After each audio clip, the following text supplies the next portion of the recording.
Binafsi nina watu wengi sana ninaofahamiana nao ambao tumejuana kwenye kipindi hiki cha zaidi ya miaka 15 ya kufanya kazi hii. Wengi wao hushare stori zao mbalimbali za maisha yao yaliyojaa kupanda na kushuka. Nami sote tunajua maisha ni milima na mabonde, na kila siku kuna mafunzo mapya katika maisha yetu. Hizi ni baadhi ya hizo stori ambazo watu hawa hukutana au wamekutana nazo katika maisha yao, ambazo zitakufanya usome, uwaze au uangalie vitu kwa umakini zaidi, na pia kujifunza. Mimi ni Salama. Hawa ni rafiki zangu, na sote tunakukaribisha wewe kwenye Salama na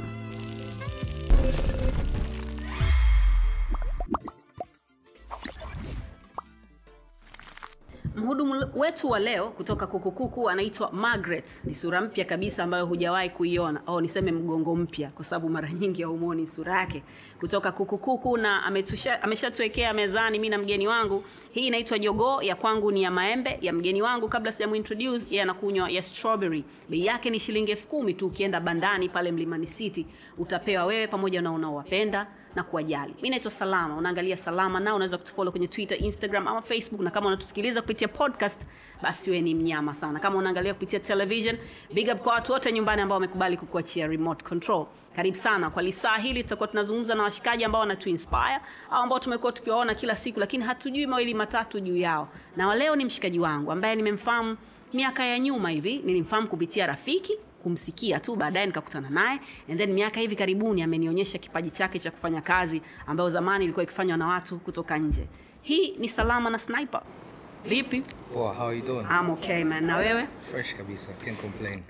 Congratulations kwanza kwa kazi nzuri ambayo unafanya. Na mimi katika watu ambao wamebadilisha game nzima ya burudani hapa, wewe ni mmoja hapo. So hongera sana. Thank you very much. I feel very blessed. Au sio? Jina lako nani? Mimi najua Sniper Mantana, lakini najua hilo sio jina ambalo baba na mama walikupa. Absolutely. Mimi naitwa Omar Amour. Unazungumziaje wapenzi au mapartner ambao wanaweza kusababisha usiendelee, usiweze kuishi ndoto zako kwa sababu ya wivu? Unadhani kwamba mapenzi yakiwa kama hivyo, kwa sababu sometimes ni mapenzi, unajua Sniper, sio kwamba mtu hakutakii mema, lakini inakuwa kwamba bwana mimi nampenda huyu mtu sana kiasi kwamba yani hapa anapoenda mimi nipo. Nadhani kwanza, I mean, people have to set foundations. I mean, I believe on a very concrete foundation. Unajua ukitaka kujenga nyumba ikakaa miaka mingi, lazima iwe na msingi mzuri. Mostly nadhani katika mahusiano, in relationships, one or the other anakuwa labda ndo catalyst of change. You know, so there is a pro change or a negative change. So there are times that you just have to listen to your partner, regardless upendi au unapenda. But there are times that you have to step foot and, you know, put nukta, you know, I think this is for the benefit, you know, you like it or not, like, and I think I'm going to go for it as a go-getter. Na inapokuja sasa katika masuala ya maendeleo, hiyo inakuwa changamoto kubwa sana. Because unaweza kukuta sometimes kuna mtu mwingine mmetoka mbali and then mmoja anafanya maendeleo makubwa kuliko mwingine. Mmoja Mwenyezi Mungu amembless tu. Lakini kama mko katika mahusiano, I believe you guys are partners. So you guys have to share, you guys have to talk, you guys have to communicate. Na katika vitu vingi sana katika mahusiano inakuwaga ni kwenye communication. Usiri na nini na vitu kama hivyo ambavyo sasa it makes you think kwamba what is my partner doing? Kama he's in the office kweli vikao mpaka saa 6 usiku. Really? Haiwezekani. Rudi mtu katimba ofisini. Kumbe kweli, you know, we as creative minds, we need time, we need ample time, spacious time. Sometimes we spend ridiculous hours trying to think on how we can you know, change and innovate the whole culture. So I cannot do that at home. So lazima nikae kwenye environment ambayo nazungukwa na watu ambao wananipa they give me that comfort zone, they give me that creative space, and they challenge me as well. Unaelewa? So I feel kwamba lazima watu mwekeane, you guys have to be more na spaces zenu. za misingi labda ya kazi, lakini pia mkiwa nyumbani lazima mmoja wenu kwanza awe chini zaidi ya mwenzake when need be. Sawa, and wekeni misingi ambayo if there is anything ambacho unakiona ndo chachu ya matatizo, try and rectify. You know, I believe you can try and rectify in the most smartest manner. Hata sometimes kwa kujiona tu, you know, kwa kumfanya tu mpenzi wako afurahi, wewe basi unamkubalia family life, you know. And ukiona sasa imekuwa too much, you know, I mean, there's a problem. There's a very big problem. Unajua kwenye mapenzi kuna wivu na vitu kama hivyo. Na hivyo ni vitu ambavyo havikwepeki. Ushawahi kujisikia kwamba unaletewa wivu kiasi kwamba inakutoa kwenye reli zako?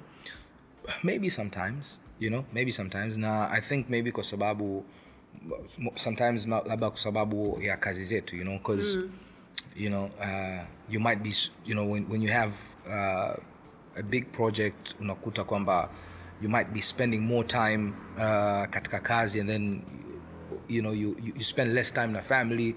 Unaona sasa vitu kama vile, unajua sometimes vinakuwa vinaleta vinaweza kuleta wivu, au inawezekana hata sio wivu, lakini ni mapenzi. Unajua akizidi, sometimes you just want to be with someone.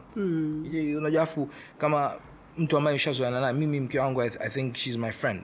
Sawa, ni mtu ambaye tutakaa naye, tutapiga naye story, tutacheka na nini. Sasa when you're not around, sawa, you feel lonely, you know. So sometimes namuelewa, na nadhani ananielewa sana, na kuruhusu na kuniacha pia niweze kufanya kitu ambacho nachokipenda, because she knows that's my passion. It's and she knows what it reciprocates to us as a family, you know. So at times anaweza kasirika, lakini akaja ka realize, na mimi natafuta njia zangu tu kuweza kumfanya realize kwamba, you know what, we are doing this for us. Sawa. Yeah. Nani anakuinspire, Sniper? Okay. Ambaye anakufanya uamke asubuhi useme I'll go for it again and again and again and again? Okay. As far as a person is concerned, you know, I mean, there are a lot of people. So mtu mmoja wa wili watatu. First is my brother, you know. I think my brother is one of those hardcore, he's a lawyer as well, you know, so we come from a very low family, you know. He's built his business as well through very tough and hard times, you know. I've seen namona struggle yake, you know. Ukishaona struggle, I'm saying this kwa sababu watu wengine wajua, they've seen everything on the silver plate, and then they, you know, there are different types of people. The way he's built his business was through so much struggles, financially, liabilities, but he always told me, Montana, listen. Nakuita nani? Montana, yeah. Okay. Na mimi namuita master. Ndio. Nice. Yeah, so he's always told me kwamba there's nothing impossible to a willing heart. Hakuna kitu kinashindikana kwenye moyo wa kufanya. No. Hata kama usipofika, lakini maybe you might leave a legacy that can inspire people to go where you are. So he's one of the persons that has always, you know, with that quote itself, it has ever lived in my life, you know, and I've been living with that quote. Remember, destiny can never be denied, but will always be delayed. So you never know tomorrow. You never know your destiny. But will be denied. Denial ile ni challenges unazozipata. So you can grow mentally, physically, know what's right or wrong, and then move forward. Okay. Yeah. Kwa master tumepause, mtu mwingine atafuata. Kuna chakula kinatoka samaki kama nilivyosema. Mhudumu wetu anaitwa Margaret. Margaret, leo kwenye upande wako hapo Sniper, Montana atakuwekea king kiba. Okay. Unaona unamla king kiba leo. Sawa. Hiyo ni menu kutoka kuku. Okay. Okay. Inauzwa shilingi 17,000 kama mtazamaji ungependa kumpeleka mtu wako pale. Na mimi naletewa zigo hapa la AY. Makange hayo ni boneless pamoja na kiwali changu hapo vizuri kabisa. Mambo yanaenda na yenyewe. Hii pia inauzwa shilingi 17,000. Ushawahi kufika kuku? Yeah, I've been there. Yeah, kwa ajili ya kutaste. Yeah, taste, yeah. Amazing place. I like the innovation. Mimi pia. I like the creativity behind the whole the whole banda and you know the look and feel kama uko Swahilini vile, you know, mabati yale very kama uko kwenye banda la kuku kabisa, nice you know? One. Yeah. Straight up vibes. Yeah. Niambie jina jinsi lilivyokuja. Kitu gani ambacho kilifanya ujiite hivyo wewe pamoja na wenzako? Jina zuri by the way. Oh, thank you very much. Straight vibes. It was just scribbled actually. I mean kama kitu kimeshuka tu. It was scribbled. I was having a very good time, you know, with a few friends, and at that time kama nilivyokuambia tulikuwa ndo I was a DJ na nini, so Straight vibes, it's our tagline is we're all about the vibe, you know, all about good times. So I remember niko juu siku moja, we just having a good time on the rooftop with the guys, you know, and then it was too much good times, too much vibe, and then that straight up vibe just came into my head. Trust me, I wrote it down. So we were using the Blackberries and the nani. Like, I asked the guys, can I have a pen and a paper, and I wrote that straight up vibe. So nisisahau. So because I would have written in my phone, labda ningefuta nini. I put it in my nani, and then came back the next day. I looked at that straight up vibe and was like, you know, this is it. I like it. It's catchy, you know, and it might tell a story, you know. And I remember calling Ose, one of our good friends as well, you know. Ose, listen, bro, please hook me up with a logo, man. Straight out vibe, man. And I was like, straight, okay, cool. So Ose did our first logo, you know, and then from there everything is history. After some time, so straight out vibe, whatever activity we used to do at that time, you'd see straight out vibes. So you'd have, I have some few posters as Amani, you'd see the straight out vibes, you know. And then after years, the logo kept on changing, and then now we have something symbolic, something iconic as well. And I'm very proud and thankful for everybody that has been through the process. Yeah. Nice one. Yeah. So tuambie, kwa watu ambao hawakufahamu, wewe ni promoter wa aina gani? Una promote nini zaidi? Una kazi yako hasa, hebu tufahamishe kwa watu ambao hawakufahamu. Okay. So kwa sasa yani. Kwa sasa, fine. So Straight Vibes kwanza, as Straight Vibes, it's a creative events management company. So sisi, what we do is sisi ni creatives, apart from just being promoters. You want us to sell Salama as a brand, we'll sit down, brainstorm, and see how we can sell Salama as a brand, you know. We do a lot of creative thinking. We build and position brands, and we also have our own events. Ambazo events tunaziita properties. I said about concrete structure and whatsoever. So every property of ours has to start with a concrete foundation. We build that property to mature and have a long time lifespan. I believe you're very familiar with like No Tie After 5. So No Tie After 5 is a partnership between Straight Vibes and Grubag. Lakini, I think No Tie After 5 now it has about like 6 years. 7 years. I remember that time Peter Mo came to us and like, Montana, listen, on us to partner on something, on a property. What do you guys feel? It has to have like an old school and new school, you know, that fusion. And I think it didn't take us more than 15-20 minutes, because from the brief he wanted something that can be like an ongoing thing. So No Tie After 5 just popped up because we wanted to have something about the last Friday of the month, people loosen up, chill, relax, something that's in town, you know. Just got any lot to Michelle. People have got paid. People have.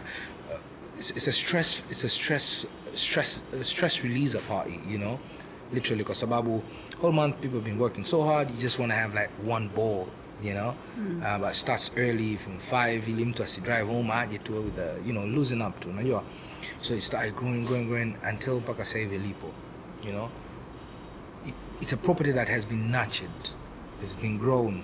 You know, we've done a lot with it. So sasa hivi it stands where it stands, you know. So we've got other properties zingine ambazo, you know, like Stardoms, Life's a Beach and whatsoever. Atukurupuki.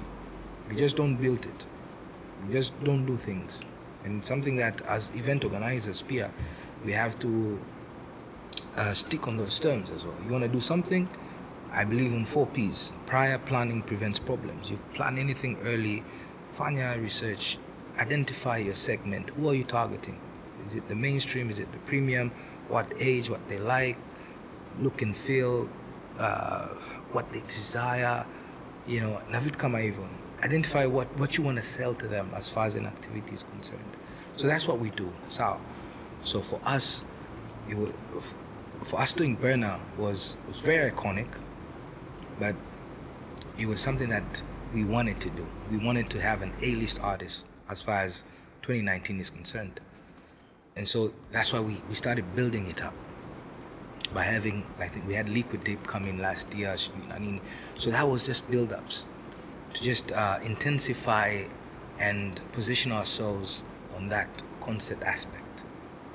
Lakini nakumbuka the first approach was, I remember we were jamming to Burna Boy's song. We're coming from Arusha, Burna Boy, and then I told the creative director, Francis, so like, I think this guy is blowing up too much. Everybody loves him. Let's see. I think he fits. It's better we do something African. It will make more sense. We go now. We start looking at US or whatsoever. You know. Justin Bieber. So let's do something African, and he has everything. The African giant, also. Let's see how we can get him. So we started, you know, working around it. So we made some few calls, and the people that work to get Burna is not easy as well, because at that time it was like really hot. It had so many bookings, but fortunately we had engaged with a person. Ambaye tayari had relationships with Burna and the management, and so we had direct contacts to the management, and then we started the conversation.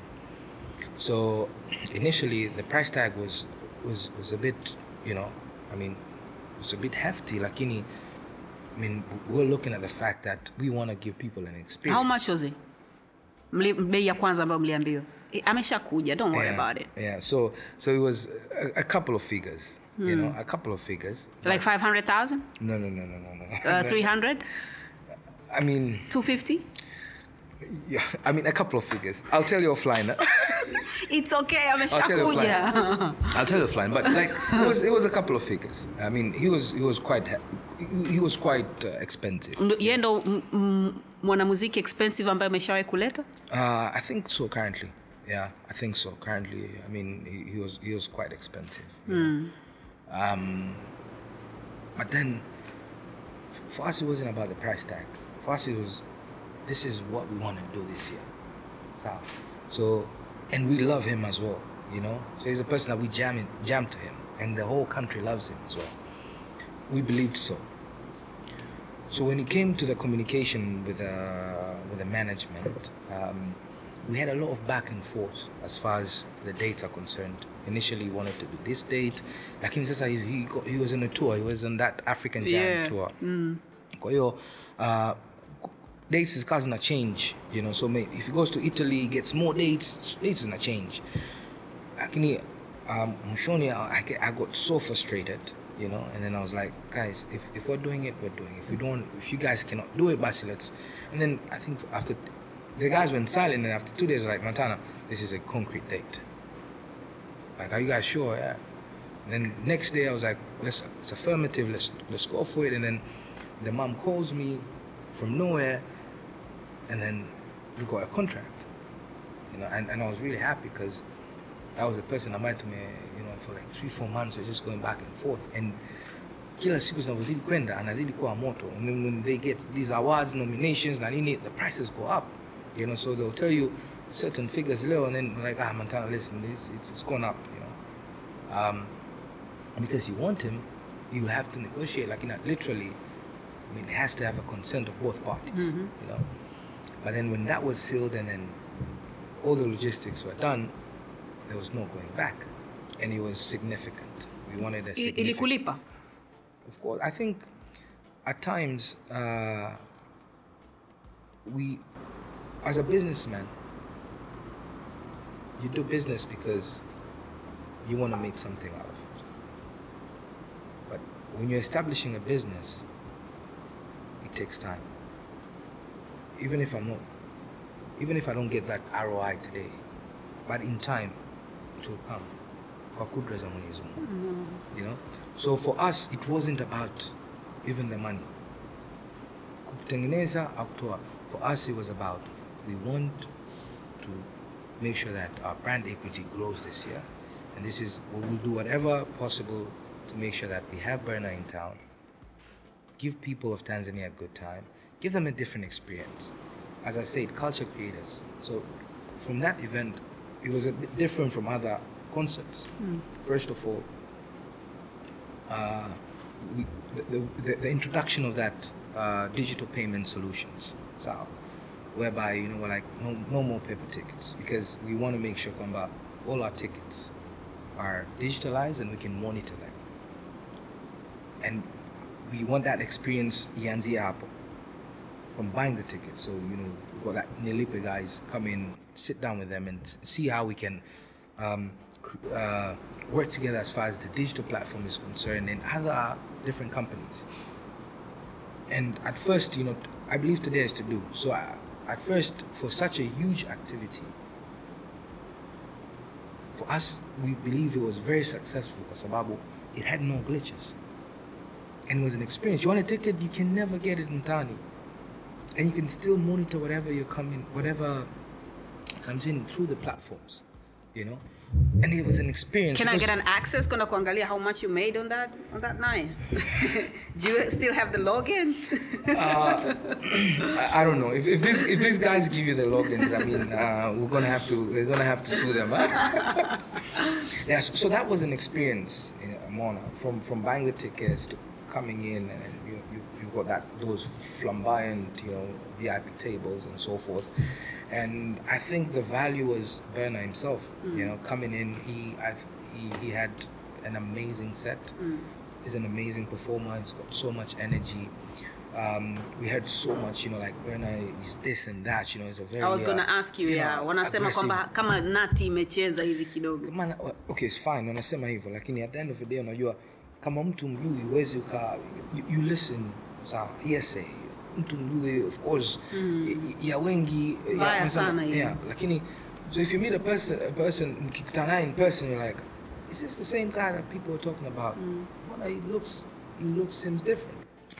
So, some people wanasema sama nakatisha Mantana wanasema kwamba ana treat watu kutokana na level yao. Hawezi kuletea kwa sababu anajua mwisho wa siku ende una sign check ya malipo yake. Lakini akikutana na regular Joe, hawezi kumtreat kama ambavyo na kutreat, yani hapo ndo anaonekana kwamba ni utatokea hapo. Do you believe in that? I think